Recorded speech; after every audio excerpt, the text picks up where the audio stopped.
Hello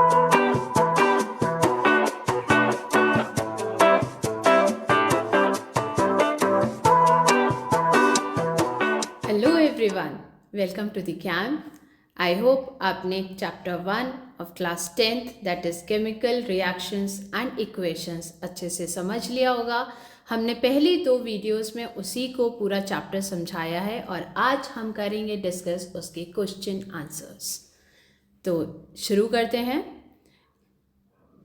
आप अपनी NCERT book ले लीजिए, मैंने भी यहाँ पे शेयर कर रखा है। पहला क्वेश्चन है आपका, Which of the statements about the reaction below are incorrect? तो सबसे पहले अगर आप देखें कि आपको क्वेश्चन बहुत ध्यान से पढ़ना है, ये कह रहे हैं कि which of the statements about the reaction below are incorrect? Incorrect है तो चलिए रिएक्शन देखते हैं। Lead oxide plus carbon gives you lead plus carbon dioxide.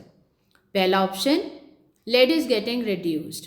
No, this is a wrong statement क्योंकि it is lead oxide which is getting reduced. Carbon dioxide is getting oxidized. Again, this is a wrong statement क्योंकि it is carbon that is getting oxidized to carbon dioxide. Next option is carbon is getting oxidized. Yes, true. And lead oxide is getting reduced. This is also a true statement. That means अगर हमें question पूछ रहा है कि which of the following statements are incorrect, तो उसके लिए हमारा option 1 is the right answer because the options a and b are incorrect about the given reaction. I hope आपको ये समझ में आया होगा। हम मूव करते हैं सेकेंड क्वेश्चन की तरफ, which says Fe2O3 यानी iron oxide plus aluminium gives you aluminium oxide plus iron. The above reaction is an example of a combination reaction. No, this is not a combination reaction क्योंकि अगर ये combination reaction होता तो 2 reactants मिलकर एक product बनाते, तो that means it is not a combination reaction. Second option is double displacement reaction. Again ये डबल डिस्प्लेसमेंट रिएक्शन भी नहीं है क्योंकि अगर ये डबल डिस्प्लेसमेंट रिएक्शन होता तो आपके 2 कंपाउंड्स होते रिएक्टेंट साइड में, जबकि इसमें सिर्फ एक कंपाउंड है दैट इज Fe2O3 और दूसरा reactant is a metal that is aluminium, तो इसलिए डबल डिस्प्लेसमेंट रिएक्शन भी नहीं है। Third option is decomposition reaction. Again decomposition reaction is also not the correct answer. Why? Because decomposition reaction होता तो आपका रिएक्टेंट साइड पे सिर्फ एक रिएक्टेंट होता और उसी को किसी भी फैक्टर की वजह से, जैसे कि हीट है, लाइट है या इलेक्ट्रिसिटी है, उसकी वजह से वो डीकम्पोज यानी टूट रहा होता एक से दो या दो से ज़्यादा प्रोडक्ट्स में। So again this is not a decomposition reaction. The last option is displacement reaction. Yes, that is the correct option क्योंकि क्या हो रहा है इसमें, आयरन ऑक्साइड जब एल्यूमिनियम के साथ रिएक्ट कर रहा है तो एल्यूमिनियम आयरन को आयरन ऑक्साइड में से डिस्प्लेस कर रहा है और अपना एक कंपाउंड बना रहा है दैट इज एल्यूमिनियम ऑक्साइड और iron is left as a metal. So For this question, the correct answer is D option. I hope आपको ये भी समझ में आया होगा।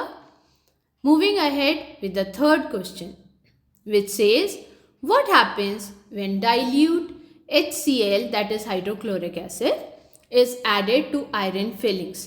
Tick the correct answer. अब यहाँ देख लीजिए कि dilute HCl यानी कि आपने एसिड को ऐड किया है किससे, iron filings that means metal से।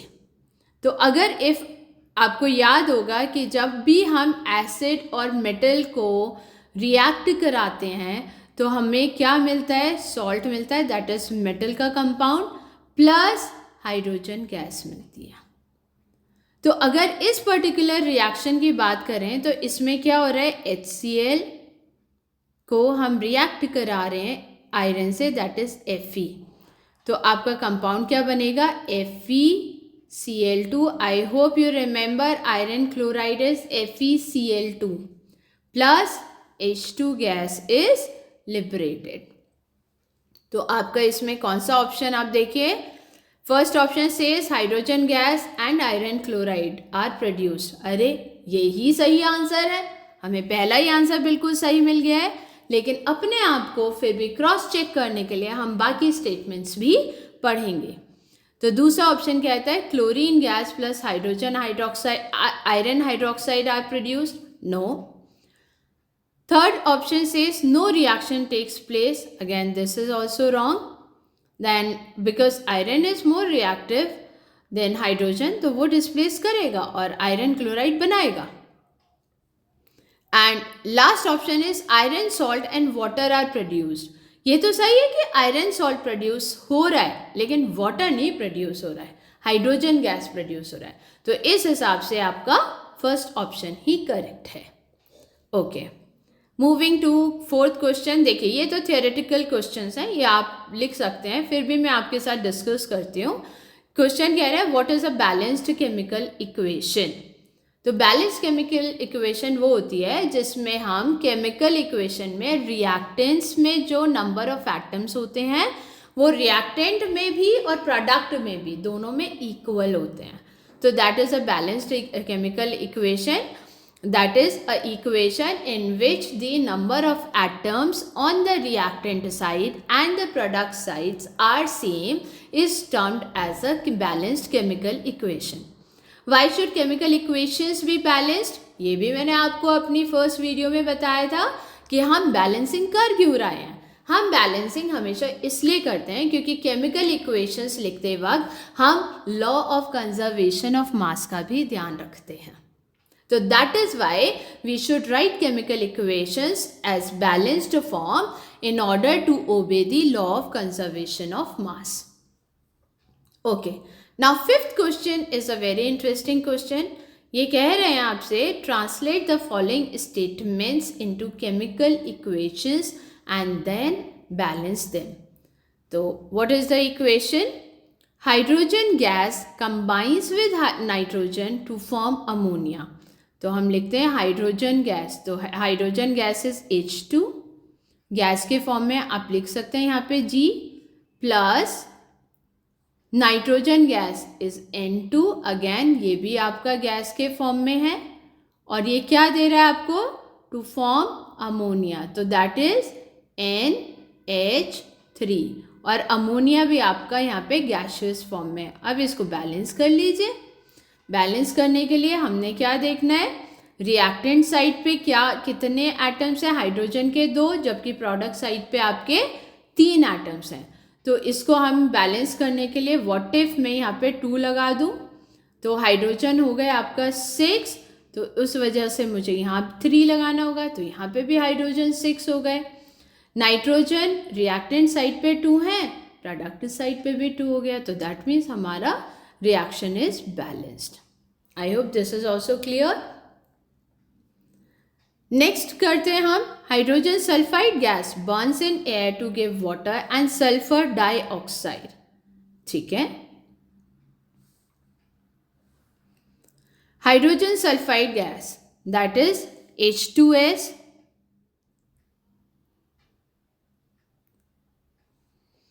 एंड गैस के फॉर्म में. तो ये गैस लिखा हमने.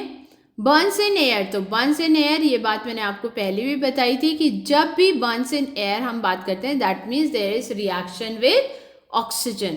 तो hydrogen gas burns with oxygen to give water and sulphur dioxide. So water is H2O plus sulphur dioxide. तो अब आप ये देखिए ऑक्सीजन भी आपका गैस के फॉर्म में है, water is in the liquid form and sulphur dioxide is in the gas form. Balance करेंगे हम. H2 on the reactant side there are 2 atoms, on the product side also there are 2 atoms. Sulfur on the reactant as well as on the product side there is only 1 atom. Oxygen on the reactant side also 2 atoms and but on the product side there are 3 atoms. तो हमें ये आपका balance करना होगा. तो what if I put 2 here? तो यहाँ पे हमारे ऑक्सीजन के हो गए प्रोडक्ट साइड पे 4 एटम्स हो गए हैं, तो उसके लिए हमने यहाँ पे भी 2 लगा दिया है, 4 एटम्स हो गए। हाइड्रोजन के भी 4 हो गए, तो हमें यहाँ पे लगाना पड़ेगा। तो ये अभी बैलेंस नहीं हुआ है, इसको बैलेंस करेंगे क्योंकि आपके सल्फर जो है वो एक तरफ आपका 2 है और एक तरफ प्रोडक्ट साइड पे आपके 1 है। तो यहाँ पे अगर मैंने यहाँ पे सल्फर डाइऑक्साइड के आगे भी 2 लगा दिया तो हमारा यानी ये इस तरीके से बैलेंस नहीं होगा। तो कई बार ये हमें थोड़ा सा हिट एंड ट्रायल मेथड भी देखना होता है। तो हाइड्रोजन दोनों साइड 2 हैं, सल्फर 1 ही है, ऑक्सीजन आपका एक साइड 2 है, एक साइड आपका 3 है।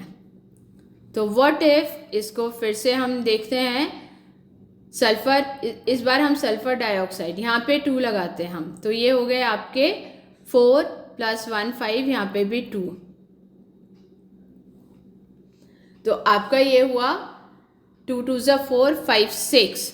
तो अगर मैं यहाँ पे 3 लगा दूँ, 3 × 2 = 6, और अब सल्फर का यहाँ पे हो गया 2। अब ये बैलेंस हो गया। देखिए hydrogen 4 atoms, reactant side also 4 and product side also 4 atoms. Sulfur reactant side 2, product side also 2. Oxygen reactant side 6 atoms and on the product side also if you see 6 atoms are there. So this is how we are done with the second equation also.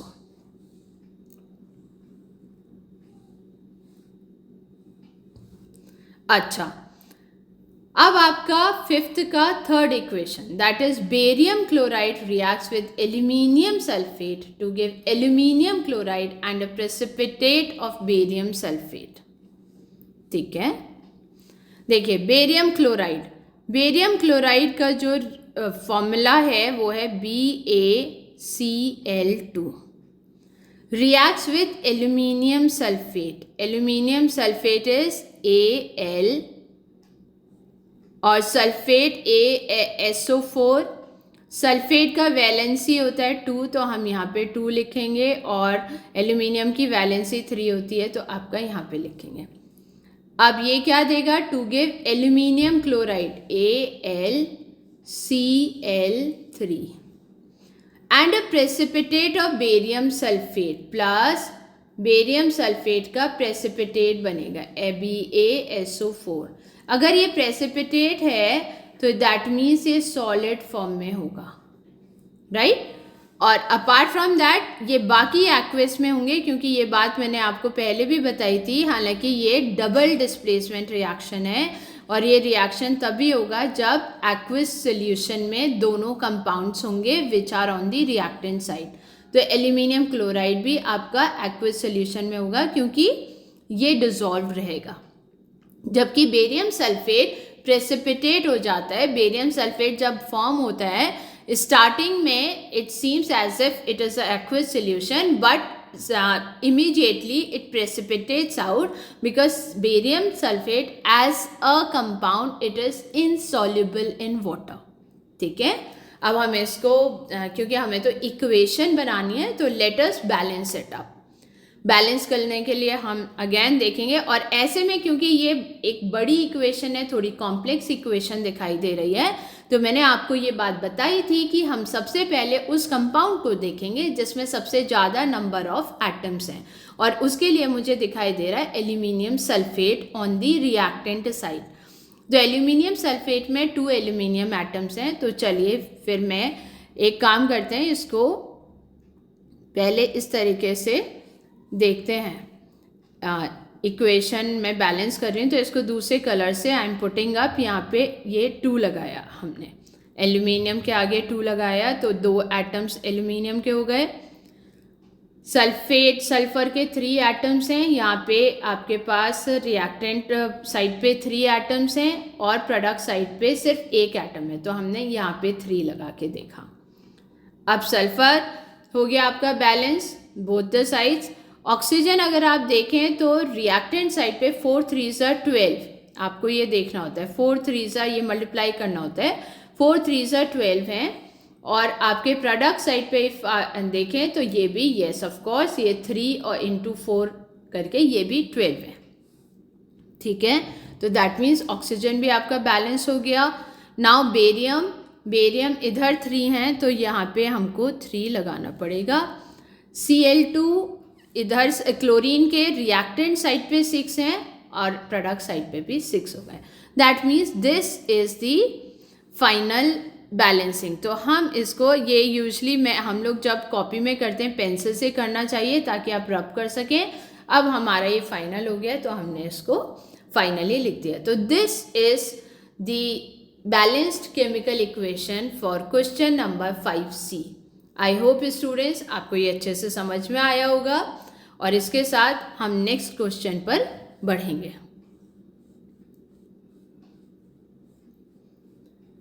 आपका next question कहता है potassium metal, that is potassium is के, metal है तो solid form में, के solid form में, reacts with water, तो ये पानी के साथ इसने रिएक्शन शो किया टू गिव पोटेशियम हाइड्रोक्साइड। तो पोटेशियम हाइड्रोक्साइड का फॉर्मूला होता है KOH and hydrogen gas plus H2। इसके वो भी लिख देते हैं, ये है आपका लिक्विड फॉर्म, ये हाइड्रोक्साइड है एक्वियस फॉर्म एंड हाइड्रोजन है आपका गैसियस फॉर्म। अब इसको बैलेंस करते हैं। K दोनों साइड 1 एटम है, हाइड्रोजन एक साइड 2 है, रिएक्टेंट साइड पे 2 एटम्स हैं और प्रोडक्ट साइड पे 3 एटम्स हैं और ऑक्सीजन 1 है। तो चलिए हम इसी को बैलेंस करके देखते हैं। If I put up 2 here, तो हाइड्रोजन हो गए आपके 4, तो यहाँ पे भी आप 2 लगा दीजिए। अब ये यहाँ पे भी 2 पुट अप कर दीजिए। देखिए अब बैलेंस हो गया। 2 पोटेशियम एटम दोनों तरफ, 4 एटम्स ऑफ हाइड्रोजन दोनों तरफ एंड 2 एटम्स ऑफ ऑक्सीजन दोनों तरफ। तो हमने क्या किया है, हमने law of conservation of mass को ओबे कर लिया बाय बैलेंसिंग द इक्वेशन, और इस तरीके से हमारा 5th D भी खत्म हुआ। तो हमने क्वेश्चन नंबर 5 के सारे क्वेश्चन सॉल्व कर लिए। आई होप आपको ये कॉन्सेप्ट बिल्कुल क्लियर हुआ होगा, कैसे हम इक्वेशन को लिखते हैं और फिर उसको बैलेंस करते हैं ताकि वो एक्चुअली में इक्वेशन बने, राइट। अब क्वेश्चन नंबर 6 में तो आपका काम आसान कर रखा है, जिसमें कि उन्होंने इक्वेशन तो ऑलरेडी दे रखी है, आपको सिर्फ बैलेंसिंग करनी है। तो बैलेंसिंग करते हैं। यहाँ पे है HNO3 plus calcium, HNO3 is nitric acid, nitric acid plus calcium hydroxide gives you calcium nitrate plus water.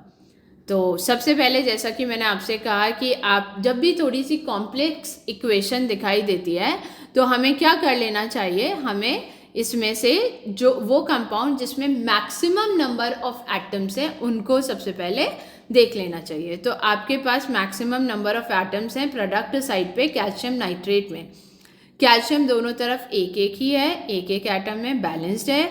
Nitrogen अगर आप ये देखें यहाँ पे 2 है प्रोडक्ट साइड पे, और जबकि आपके रिएक्टेंट साइड पे सिर्फ 1 है। तो हम अगर यहाँ पे 2 लगा दें तो अब ऑक्सीजन आपका 3 2 6 प्लस 7 रिएक्टेंट साइड पे है, और अगर हम आपके प्रोडक्ट साइड पे 7 है और रिएक्टेंट साइड पे देखें तो 3 2 6 एंड प्लस 2 8 है।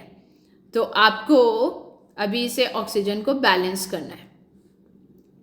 अच्छा, नाइट्रोजन आपका बैलेंस हो गया है क्योंकि आपका प्रोडक्ट साइड पे भी 2 एटम्स हैं और रिएक्टेंट साइड पे भी नाइट्रोजन के 2 एटम्स हैं। कैल्शियम का 1 और ऑक्सीजन, अब हम ऑक्सीजन को बैलेंस करते हैं। Oxygen on the reactant side 3 2 6 plus 2 that is 8 and on the product side it is 3 2 6 plus 1। तो हम यहाँ पे एक बार 2 लगा के देखते हैं, ठीक है। 2 लगाया तो अब आपके पास हाइड्रोजन हो गए 4। तो दैट मीन्स हमको यहाँ पर हाइड्रोजन को अगर हम 4 करते हैं तो आपका अब नाइट्रोजन के भी एलिमेंट चेंज होंगे। यहाँ पे 2 करना होगा, अगर ये 2 करना होगा तो हमें ये भी करना होगा 2। अब देखते हैं ज़रा। हाइड्रोजन आपके 4 हो गए दोनों तरफ। नहीं, हाइड्रोजन उससे पहले भी हमारे पास थे, जो हमने पहले शायद ये ध्यान नहीं दिया था। जब हमने ये 2 लगाया था तो उसमें हमने ये भी देखना है कि हाइड्रोजन हमारे यहाँ पे 2 हैं और 2 हमारे कैल्शियम हाइड्रोक्साइड में भी हैं, तो ऑलरेडी हाइड्रोजन हमारे 4 थे। तो ये हुआ हमारा अब बैलेंसिंग। देखिए, hydrogen 2 + 2 4 on the reactant side and on the product side also it is 4. Oxygen 3 2s are 6 + 2 8 and on the product side also it is now 8. Calcium is 1 on both the side. Nitrogen is 2 on both the sides. तो अब ये balance हो गया, देख लीजिए आप, बिल्कुल balance है। हाइड्रोजन के 4 एटम्स हैं, नाइट्रोजन के 2 एटम्स हैं, देन ऑक्सीजन के 8 एटम्स हैं, कैल्शियम का 1 एटम है। This is a balanced equation now. Okay, next question. NaOH plus H2SO4 gives you Na2SO4 plus water. Na2 है, हम यहाँ पे भी 2 लगा के देखेंगे। तो अब देखिए Na2 हो गया, SO4 S1 है दोनों तरफ, ठीक है। ऑक्सीजन आपका रिएक्टेंट साइड पे है, 4 + 2 6, और आपका प्रोडक्ट साइड पे भी नहीं, प्रोडक्ट साइड पे आपको यहाँ 2 लगाना पड़ेगा, तब जाके ऑक्सीजन बैलेंस हो रहा है, क्योंकि आपका रिएक्टेंट साइड पे 4 + 2 6, now product side also it is 4 + 2 6. Hydrogen if you see, reactant side पे 2 + 2 4 and on the product side also it is 2 and 2, 2 × 2 4. So this is also balanced now. I hope you understood this. Moving ahead to the next question, that is NaCl plus AgNO3 gives you AgCl plus NaNO3. तो देखते हैं, Na एक है दोनों तरफ, right, Cl दोनों तरफ एक है, Ag दोनों तरफ एक है, Nb नाइट्रोजन भी एक ही है, और ऑक्सीजन 3 है, दोनों तरफ ही 3 है। तो that means this is a already balanced chemical equation. ऐसा भी होता है, कई बार आपको इक्वेशन दे दी जाती है, कहा जाता है इसको बैलेंस करो, तो ज़रूरी नहीं है कि आपको बैलेंस ही करना है। देखिए, ये तो ऑलरेडी बैलेंस्ड इक्वेशन है। एक बार फिर भी अपने आप को रिकन्फर्म कीजिए। Sodium both the sides only 1 atom, chlorine both the sides only 1 atom, silver also both the sides 1 atom, nitrogen again 1 atom, and oxygen both the sides 3 atoms are there. Perfectly fine. Moving to the fourth question of sixth part, that is barium chloride BaCl2 plus H2SO4, that is sulfuric acid, gives you barium sulfate plus HCl. Barium both sides 1 atom, chlorine, okay, chlorine on the reactant side is 2 atoms, तो हम product side पे भी इसको 2 atoms करते हैं। Hydrogen अब balance हो गया है, रिएक्टेंट साइड पे भी 2 है और प्रोडक्ट साइड पे भी 2 है।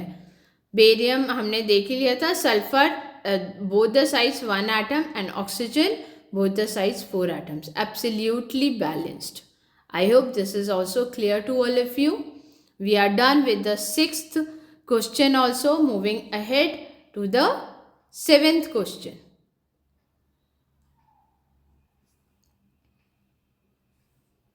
Okay. 7th question says that write the balanced chemical equations for the following reactions. वैसे मैं चाहूँगी कि अब आप लोगों ने इतना तो समझ लिया है कि आप ये इक्वेशंस खुद भी लिख सकते हैं। चलिए एक बार सोचिए तो सही, मैं हूँ यहाँ पे आपके साथ, एक बार आप लिख कर देखिए। मैं आपको 1 मिनट देती हूँ और इस बैलेंस केमिकल इक्वेशन आप पहला 7th का A पार्ट लिख कर देखिए, और साथ ही साथ 1 मिनट बाद मैं करूँगी और आप अपने आप को चेक कीजिएगा, एंड आई एम श्योर आप अपने आप को ट्रस्ट करने लगेंगे कि अरे वाह, आपको chemical equation and that too the balance chemical equation लिखनी आ गई है।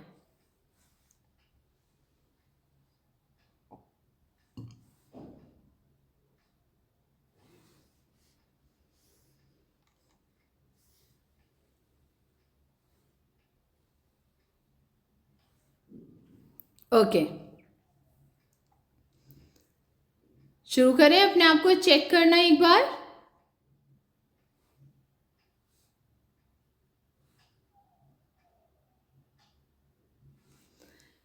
तो पहला क्वेश्चन 7th का कहता है calcium hydroxide.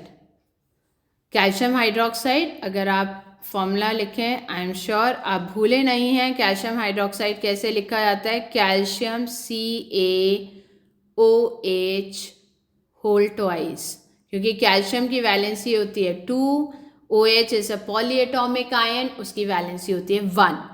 Calcium hydroxide plus carbon dioxide, तो कार्बन डाइऑक्साइड के साथ रिएक्शन हुआ, gives you calcium carbonate. Calcium carbonate का फॉर्मूला है CaCO3 प्लस वाटर। ठीक है, तो इसको बैलेंस करते हैं। Calcium hydroxide, calcium on reactant and product side दोनों एक एक एटम है। Oxygen on reactant side if you see 2 और 2 यानी 4 एटम्स हैं, और प्रोडक्ट साइड पे भी 4 ही एटम्स हैं। Hydrogen on the reactant side 2 atoms are there and product side पे भी 2 ही एटम्स हैं उसके। तो अगेन मैं एक और बार अपने आप को क्रॉस चेक करूँगी। आप ये हैबिट होनी चाहिए कि आप आगे बढ़ने के लिए अपने आप को डबल कंफर्म कर लीजिए। Calcium on both the sides 1 atom, oxygen both the sides 2 + 2 4, that is इधर भी 3 + 1 is 4। Hydrogen both the sides 2, yes, and then carbon is just 1, and this is a balanced chemical equation, perfectly balanced। I hope आपने भी बिल्कुल सही लिखी होगी और आप अपने आप को मेरे साथ चेक कर रहे हैं। अब हम इसी तरीके से करेंगे क्योंकि आपको ये कॉन्फिडेंस आ चुका है कि आप लिख सकते हैं। Next question is zinc plus silver nitrate gives you zinc nitrate plus silver. चलिए लिखते हैं, जिंक है Zn plus silver nitrate AgNO3 gives you zinc nitrate। Now zinc nitrate, remember ZnNO3 whole twice plus silver। I hope यही आपने लिखा होगा। Zinc nitrate में मुझे लगता है कि आपको थोड़ा कंफ्यूजन आया होगा, लेकिन मैं आपको बता दूं जिंक का वैलेंसी 2 होता है और नाइट्रेट की valency, it is a polyatomic ion which has -1 charge, तो इसलिए उसकी वैलेंसी 1 हुई। तो इसलिए कंपाउंड जिंक नाइट्रेट अगर बनेगा तो ZnNO3 होल ट्वाइस। अब इसको बैलेंस कर लेते हैं। Zn both sides 1 atom, silver is also 1 atom. Nitrogen के 2 एटम्स हैं, तो यानी नाइट्रोजन के भी 2 एटम्स हैं, ऑक्सीजन 6, तो हम यहाँ पे 2 लगा देते हैं। तो ये हो गया आपका Ag। ओके, नाउ अब Ag के पास यहाँ पे आपको 2 लगाना होगा। अब आपका ये इक्वेशन कंप्लीटली बैलेंस हुआ है। Check yourself with my answer. Definitely आपने भी सही ही लिखा होगा क्योंकि कॉन्सेप्ट आपके क्लियर हो चुके हैं। तो Zn प्लस 2 AgNO3, तो उससे क्या है, दोनों तरफ Ag2 हो गए, N आपके 2 हो गए, ऑक्सीजन 6 एटम्स हो गए दोनों तरफ, और जिंक एक था, एक ही रहा। I hope this is also clear to all of you. Moving ahead to the next question. देखिए कैसे फटाफट आपके ये क्वेश्चन सॉल्व हो रहे हैं। So next question is aluminium plus copper chloride gives you aluminium chloride plus copper. Okay, इसको लिखते हैं यहीं पर, एल्यूमिनियम प्लस कॉपर क्लोराइड। तो एल्यूमिनियम आपका Al, copper chloride CuCl2 gives you aluminium chloride, that is AlCl3 plus copper। Okay, aluminium both sides 1 atom, chlorine 2 and 3, तो इसको balance करते हैं, दोनों प्राइम नंबर हैं, तो इसको 3, यहाँ पे 2।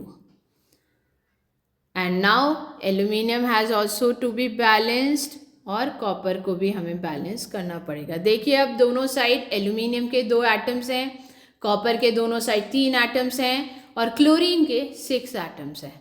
वॉज़न्ट दैट वेरी इजी? आपने भी यही लिखा होगा। आप कोशिश कीजिए, पक्का से ये होगा आपसे।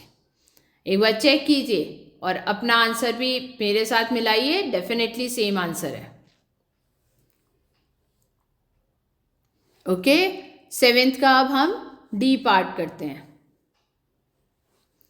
Barium chloride plus potassium sulphate gives you barium sulphate plus potassium chloride. Okay, barium chloride is BaCl2 plus potassium sulphate K2SO4, क्योंकि पोटेशियम का वैलेंसी इज 2 और सल्फेट का भी वैलेंसी लेकिन 2 होता है, तो इसलिए हम नहीं, पोटेशियम का वैलेंसी इज 1 एंड सल्फेट का valency is 2, that is why वो K2SO4 है.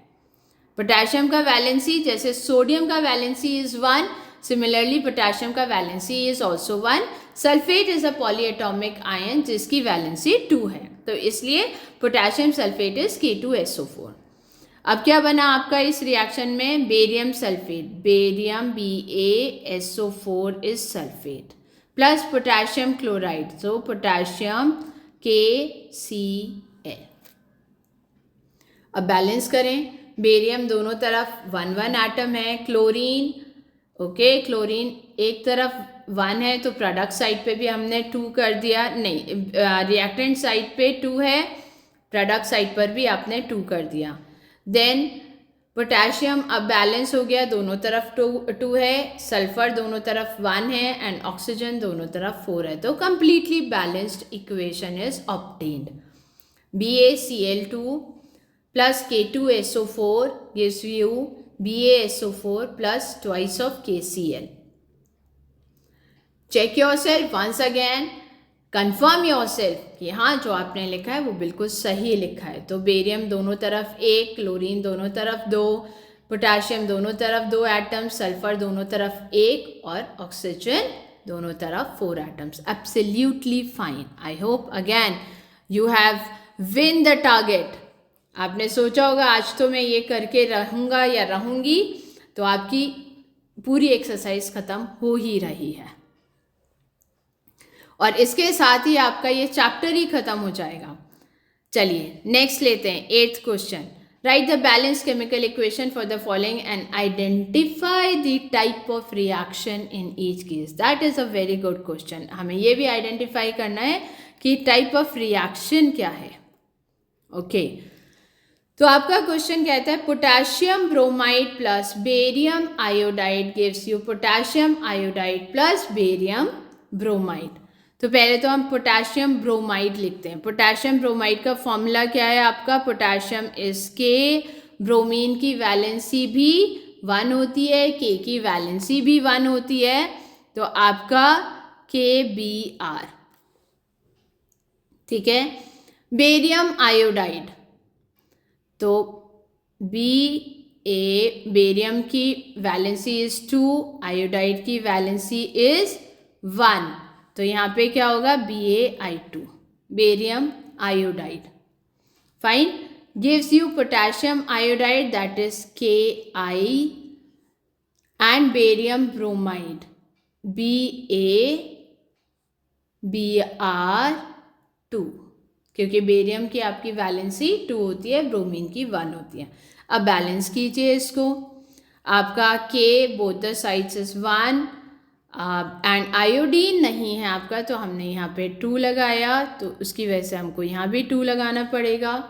अब देखिए ज़रा, potassium both sides 2 atoms, bromine both sides 2 atoms, barium both sides 1 atom and iodine both sides 2 atoms. So this is a balanced chemical equation.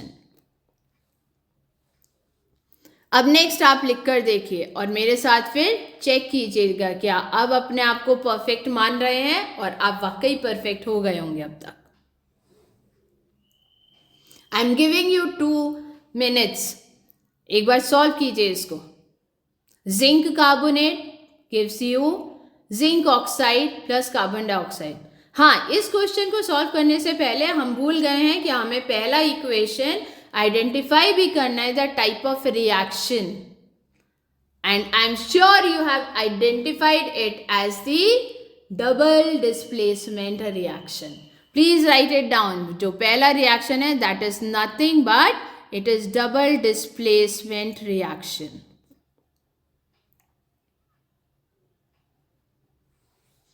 Fine.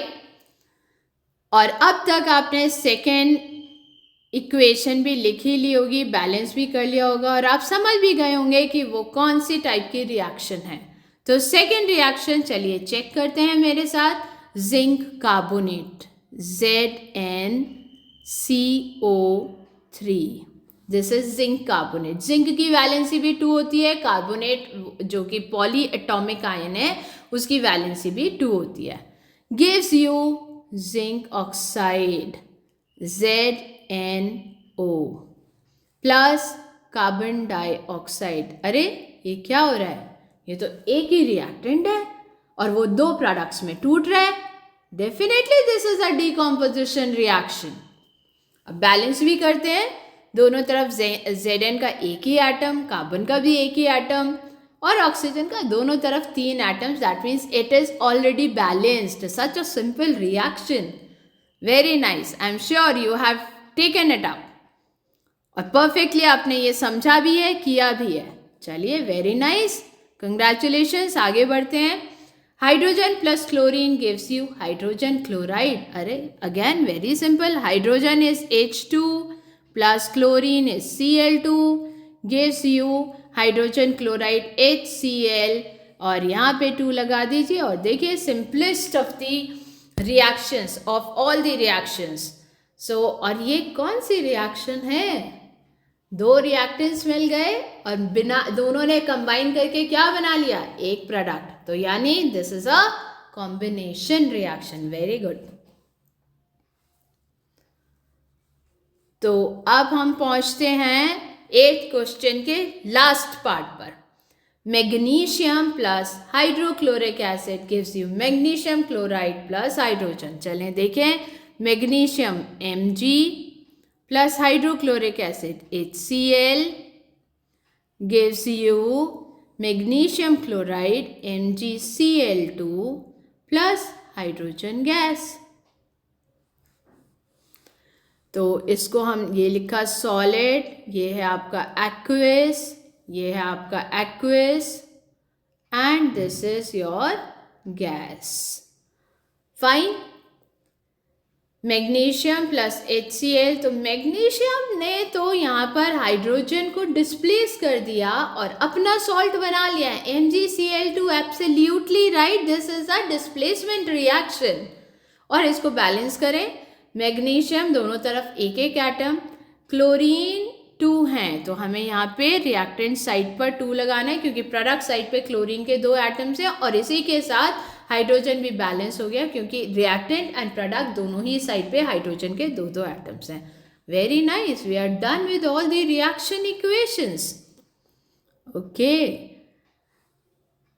I hope this is all clear to my students and they are loving the chapter and they are also finding it as easy as it is. Okay, moving ahead with the next question. It is a theoretical question. ये तो easy है. What does one mean by exothermic and endothermic reactions? Give examples. ये तो हम पहले भी कर चुके हैं. Exothermic reactions वो reactions होते हैं जिसमें कि heat एग्जिट होती है यानी एमिट होती है यानी रिलीज होती है रिएक्शन में. और एंडोथर्मिक रिएक्शंस वो होते हैं जिसमें कि एनर्जी एब्जॉर्ब होती है फॉर द रिएक्शन. एग्जाम्पल भी दे देते हैं. एक्सोथर्मिक रिएक्शन का आपका respiration is a very common biological chemical reaction जिसमें कि हीट एमिट होती है. Even burning of fuel, carbon को आप बर्न कीजिए, carbon plus oxygen, it will give you carbon dioxide plus heat energy. तो again it is an exothermic reaction.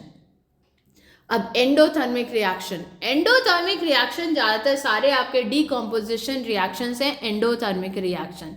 जैसे कि आपने कैल्शियम कार्बोनेट को जब बर्न किया या हीट किया तो आपका बना calcium oxide plus carbon dioxide. तो it is an endothermic reaction. Example भी हो गया. ओके.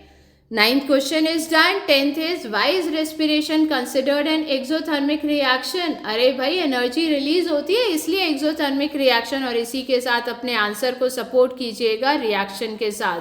तो इसे रेस्पिरेशन का रिएक्शन लिखना मत भूलिएगा. नेक्स्ट क्वेश्चन पर पढ़ते हैं. Why are decomposition reactions called the opposite of combination reactions? अरे बिल्कुल है opposite. Decomposition में एक प्रोडक्ट है और वो हीट एनर्जी या किसी भी form of energy like light energy या इलेक्ट्रिकल एनर्जी की वजह से दो या दो से ज़्यादा प्रोडक्ट्स में टूट जाता है, जबकि कॉम्बिनेशन रिएक्शन में जस्ट उल्टा होता है, दो या दो से ज़्यादा प्रोडक्ट मिलकर वो रिएक्टेंट मिलकर एक प्रोडक्ट बनाते हैं. तो of course this is opposite. लेकिन again justify your answer with the equation, और इक्वेशंस यानी एग्जाम्पल्स हमने ऑलरेडी डिस्कस कर लिए हैं. आपको फिर से रिवाइज करना है एंड आई एम श्योर अब जब आपको समझ में आ रहा है तो आप बहुत जल्दी रिवाइज करेंगे. 12th question, write one equation each for decomposition reactions where energy is supplied in the form of heat, light and electricity. तो ये क्या था? हीट से है तो थर्मल डिकम्पोजिशन हमने अभी अभी बात की. कैल्शियम कार्बोनेट को आप हीट करें तो calcium oxide plus carbon dioxide में वो ब्रेकअप हो जाता है. लाइट, अरे ये वाली तो बहुत अच्छी रिएक्शन थी जिसमें कि ब्लैक एंड वाइट फोटोग्राफी के लिए भी यूज़ होती है. तो यहाँ पे क्या है, अगर हम सिल्वर क्लोराइड या सिल्वर ब्रोमाइड को सनलाइट के लिए एक्सपोज करें तो बन जाता है प्रोडक्ट सिल्वर एंड क्लोरीन. तो और silver it gives grey colour, तो इसलिए this is also use for black and white photography. Electricity से बहुत ही आसान डिकम्पोजिशन रिएक्शन है, that is hydrolysis of water और इलेक्ट्रोलिसिस ऑफ वाटर, जहाँ वाटर को डिकम्पोज होकर हमें क्या मिलता है, hydrogen gas and oxygen gas. This is also done. Next question 13th, what is the difference between displacement and double displacement reactions? अरे ये तो हम कई बार कर चुके हैं. आई एम श्योर आपको इसमें कोई भी दिक्कत नहीं आ रही होगी. डिस्प्लेसमेंट रिएक्शन में दो रिएक्टेंट्स होते हैं जिसमें कि एक होता है एलिमेंट दैट इज मेटल और दूसरा होता है aqueous form of a given salt. अब डिस्प्लेसमेंट में जो मेटल होता है वो हाई मोर रिएक्टिव होता है than the other element which is present in a compound, ताकि वो उसको डिस्प्लेस करके अपना सॉल्ट बना ले. डबल डिस्प्लेसमेंट में दोनों ही एक्वियस फॉर्म में होते हैं, दोनों ही रिएक्टेंट्स एक्वियस फॉर्म में होते हैं और वो एक दूसरे को डिस्प्लेस करके नए कंपाउंड्स बना लेते हैं. And I am sure you will be able to do it, क्योंकि ये हमने पहले भी डिस्कस कर लिया है. Okay. In the refining of silver, the recovery of silver from silver nitrate solution involved displacement by copper metal. Write down the reaction involved. चलिए ये लिखते हैं. The recovery of silver from silver nitrate. तो हमारा silver nitrate क्या है, AgNO3 is done by copper metal. तो यानी कॉपर के साथ इसका रिएक्शन हुआ तो हमारा क्या बना, copper nitrate CuNO3 whole twice, क्योंकि कॉपर की वैलेंसी इज 2 जबकि nitrate which is a polyatomic ion उसकी वैलेंसी इज जस्ट 1 और प्लस हमें मिलेगा सिल्वर. बैलेंस कर लीजिए इसको. Ag दोनों साइड 1, नाइट्रोजन इस साइड 2 है तो यहाँ पे हमें 2 लगाना होगा. तो अब यहाँ 2 है तो डेफिनेटली इधर भी 2 लगेगा Ag के लिए. तो nitrogen 2 both sides, oxygen both sides 6 atoms, copper both sides 1 atom. Absolutely correct, it has been balanced, right. Okay. So with this आपका 15th क्वेश्चन पे हम पहुंच गए हैं. And 15th question says what do you mean by precipitation reaction, give example. अरे precipitation reaction अभी हमने थोड़ी देर पहले किया था. बेरियम सल्फेट प्रेसिपिटेट होके निकलता है because this is insoluble in water. तो आप बहुत ही आराम से अपना यही वाला रिएक्शन भी उठा सकते हैं, जैसे कि हमने ये आपका 7th का डी पोर्शन किया था, barium chloride plus potassium sulphate. This one, ये barium chloride plus potassium sulphate gives you barium sulphate plus potassium chloride. This is a precipitation reaction क्योंकि बेरियम सल्फेट एक्वियस सॉल्यूशन में soluble नहीं है. ठीक है. अगर आपको ये एक और मैं आपको दिखा देती हूँ, आपका यही प्रेसिपिटेशन रिएक्शन 5th क्वेश्चन का सी पार्ट भी है. This is also a precipitation reaction. Usually precipitation reaction में जो प्रोडक्ट बनता है वो इनसॉल्युबल इन वाटर होता है और वो प्रेसिपिटेट आउट हो जाता है, या वो टेस्ट ट्यूब में अगर ये रिएक्शन लिया गया है तो आपका वो नीचे टेस्ट ट्यूब में सेटल डाउन हो जाता है. तो this is how we take it up. Okay, next is explain the following in terms of gain or loss of oxygen with two examples seen. Oxidation में क्या होता है, मैंने आपको बताया था ऑक्सीडेशन की दो कंडीशंस हैं, gain of oxygen and loss of hydrogen, and reduction की gain of hydrogen loss of oxygen. तो यही आपको बताना है. और कोई भी दो एग्जाम्पल बता दीजिए. जैसे ऑक्सीडेशन में आप लिख सकते हैं magnesium plus oxygen gives you magnesium oxide. Fine, balance ज़रूर कर दीजिएगा, बिना बैलेंसिंग के आपकी इक्वेशन सही नहीं होगी. So I hope this is balanced. Magnesium plus O2 gives you MgO and I have balanced it. Again एक और आप ले सकते हैं, जैसे carbon plus oxygen, this is also oxidation reaction, gives you carbon dioxide. Fine, carbon यहाँ पे आपका सॉलिड होगा, ऑक्सीजन गैस होगा, कार्बन डाइऑक्साइड गैस होगा, otherwise it is a balanced equation. I hope this is understood to you. अब ऐसे ही आप reduction के भी एग्जाम्पल दे सकते हैं जिसमें हाइड्रोजन इज एडेड, और ये भी हमने एग्जाम्पल्स पहले भी किए हैं. जैसे आप ले लीजिए कोई भी, जैसे फॉर एग्जांपल मैंने आपसे इवन आपका ये जो Mg प्लस, इसको हम एक और इक्वेशन आपको ये Mg के साथ तो मैंने आपका ऑक्सीजन का ले लिया, तो मैं सोच रही हूँ कि इसमें आप कोई और रिडक्शन का एग्जाम्पल ले सकते हैं. जैसे हमारी इसमें बुक में भी आपको दे रखा था हाइड्रोजन प्लस क्लोरीन, ये वाला रिएक्शन आप बहुत अच्छे से ले सकते हैं. भाई अगर आपको हाइड्रोजन ऐड कराना है तो इफ़ आई से H2 plus Cl2, hydrogen plus chlorine gas क्या देगा, हाइड्रोजन क्लोराइड. तो इसमें अगेन बैलेंसिंग कर दी हमने, तो इसमें hydrogen gets added to chlorine, तो it is a reduction reaction. Hydrochloric acid बन गया है और क्लोरीन क्या हो गया, वो रिड्यूस हो गया. So this is how you can give examples both for oxidation and reduction reaction. I hope this question is also clear to all of you. Moving to the 17th question, that is a shiny brown coloured element X on heating in air becomes black in color. Okay. Name the element X and black colored compound formed. तो remember हम ये कर चुके हैं, oxidation reaction में ही है, और इसका आंसर है X इज एक्चुअली कॉपर, क्योंकि कॉपर जब हीटिंग इन एयर मतलब रिएक्शन विद ऑक्सीजन, तो कॉपर जब ऑक्सीजन के साथ रिएक्ट करती है तो कॉपर ऑक्साइड बनाती है, और copper oxide balance again, copper oxide is black in colour. ठीक है, copper oxide is black in colour. तो यानी what is that shiny brown coloured element X, it is copper. And name the element X हमने दे दिया, black coloured compound form क्या है, copper oxide. तो यानी हमारा आंसर भी कंप्लीट हो गया. Okay, next question, why do we apply paint on iron articles.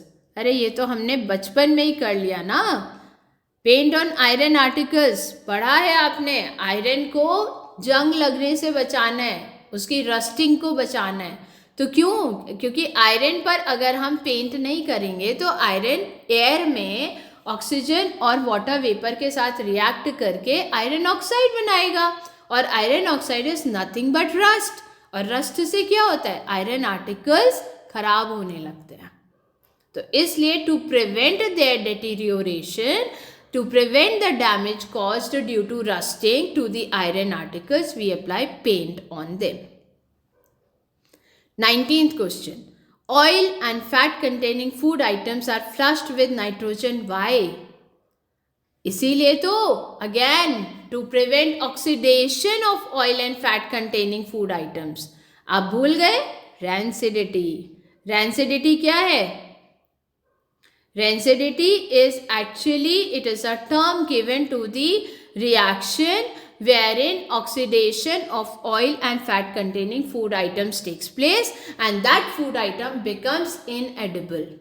I mean that is not later on fit for eating. तो इसलिए to prevent this condition is known as rancidity. इसलिए to prevent this condition, the food items, the packets of these food items are flushed with nitrogen gas because nitrogen gas can prevent the oxidation of such food items. Explain the following terms, the 20th question, with one example each. अभी हमने rancidity तो explain कर ही दिया है, corrosion भी कर देते हैं. कोरोजन भी एक्चुअली हम कर चुके हैं. जो हम आयरन आर्टिकल्स की रस्टिंग कह रहे थे वो भी कोरोजन है, और जो हम कॉपर आर्टिकल्स का ऑक्सीजन के साथ रिएक्शन कह रहे हैं wherein the black coloured compound copper oxide is formed, वो भी तो कोरोजन है. और एक और एग्जाम्पल है ना, सिल्वर रिंग. आपकी silver ring turns black due to corrosion, due to oxidation. So these are the simple examples and I am sure जब आप ये सब फिर से go through करेंगे, this chapter will be absolutely clear to you और आपको ये इतना easy लगेगा. Now all the questions have also been solved and with this we are done with chapter 1 of class 10th, that is chemical reactions and equations, with all the explanation and the question answers at the back. So in the next video we will be moving ahead with the syllabus. Until then, stay connected and keep studying. All the best. Thank you.